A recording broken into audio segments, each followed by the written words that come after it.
What's up guys? Balik na po to diri sa among channel. So karon pakita na ko sa inyo sa pag butang sa glass sa ato ang 798 nga sliding panel. So uban gihapon ako si Madam, siya gyapon itong video nato no. So karon magbinisaya na ta para mas dali kay mo sabtan sa ato ang mga viewers. Labi na sa atong mga Bisaya nga subscribers and followers as well. So ang pamaagi na to para makuha na to ang measurement ani is kanang nagdungkang na ko diri og 516 or 38. So kini siya nga case since naay ko ana siya kanang crescent lock. So ang atong pamaagi sa pagkuha sa sukod, ngit-ngit lagi siya. Sa pagkuha sa sukod is glass ta og 18 or 316. So ang cutting nato sa glass is 20, 13, 16.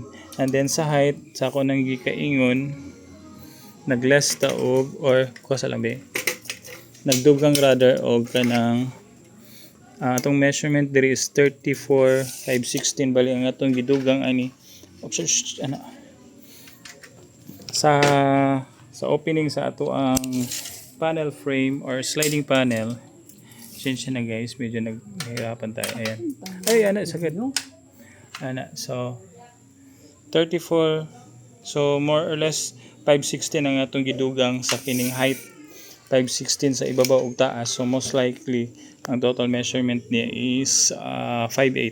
So ato na siya isulod sa panel frame since mao ni siya ang gawas nga panel. So ang iyang position ani is ana kay reflective na itong glass, so atong siguro on nga dili ta mamali pag butang. So gamitan nato ni siya og barina nga na screw bit para dili kay siya lang yan. After nato ma-loosen ang screw. Okay. Wait lang. After nato ma-loosen ang screw. Ituyo pa nato ning frame guys, di nato ni siya balihon pa tambling-tamblingon. Ituyo pa nato. Pero dahil nato ni siya diyan. Slide nato sa glass. Okay. Shirt. Wait lang, medyo. Oops!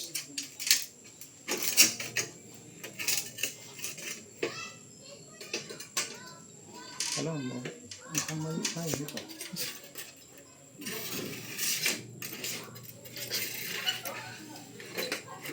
Kulang pala. Medyo nag-bend po yung ating glass. So, okay na siya. Ay, mali. Make sure na ganito po yung position niya guys. Ayan. Ayan. Saka natin ikabit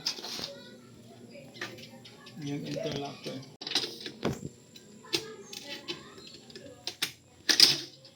Diyan magluto lang.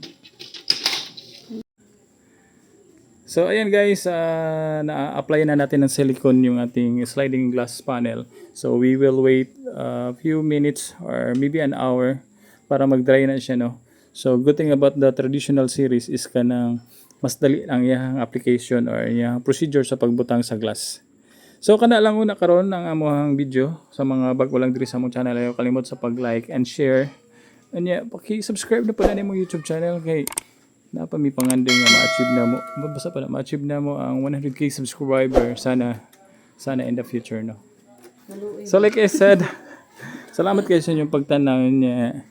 Kana lang ko sa karon. Bye bye for now. Have a good night everyone. Bye. Bye bye.